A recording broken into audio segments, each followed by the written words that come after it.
terakhir, banyak banget pertanyaan netizen yang akhirnya pertanyaanku aku singkirkan, aku gantikan dengan banyak pertanyaan netizen yang udah masuk karena banyak, Bu. Oke. Yang pertama, ini pertanyaannya dari San Severia. Bu Sri, tolong dong kasih tips untuk nabung. Nah, tips nabung seorang Menkeu nih mungkin bisa jitu nih buat kita, rakyat. Gimana, Bu? Aku asumsinya dia adalah milenial, jadi masih muda banget gitu ya.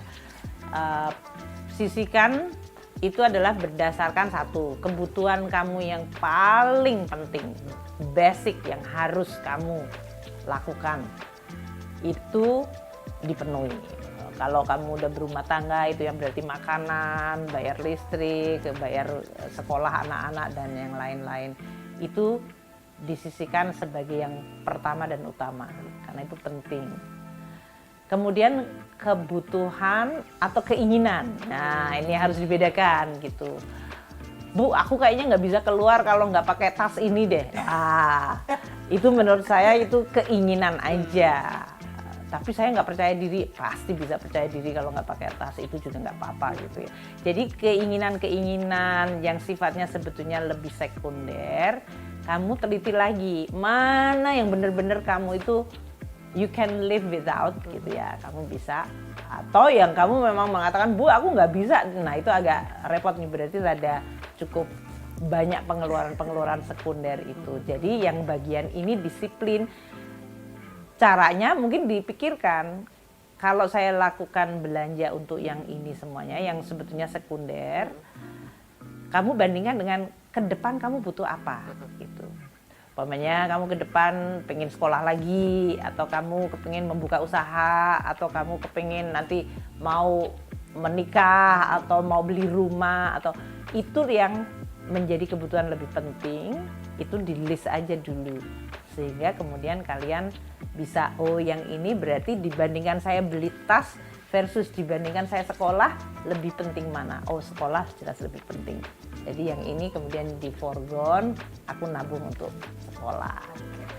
Karena kalau saya, kan nanyanya ke saya, karena saya itu bukan tipe konsumtif. Oh, Ibu nggak hobi belanja? Enggak, aku agak menderita kalau ke mall. Kenapa? Jadi agak beda. Enggak, artinya kalau saya hanya nemenin orang gitu. Kalau saya pergi ke mall, saya sudah pasti aku kepengen beli sepatu. Wah, udah sepatunya ini. Aku pengen beli buku.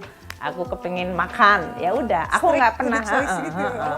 Jadi aku mungkin bukan tipe yang harus bikin list yang mana gitu. Karena saya malah justru kalau saya dapat pendapatan malah jarang keluar.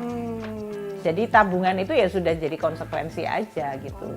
Tapi saya tahu banget, saya juga kenal ada orang yang memang rasanya kalau nggak pergi ke mall rasanya nggak hidup. Gatel. Dan kalau ngelihat ada tulisan sales itu kayaknya artinya beli gitu kan. Jadi diskon itu pasti beli. Jadi kayaknya dia bisa didikte sama tadi label sales sama diskon.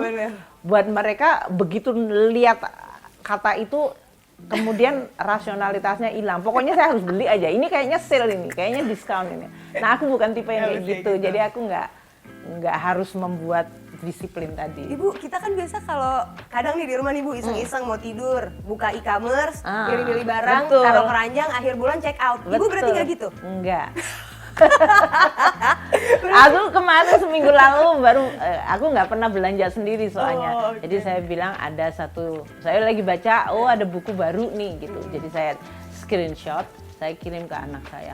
Mama dibeliin buku ini dong gitu.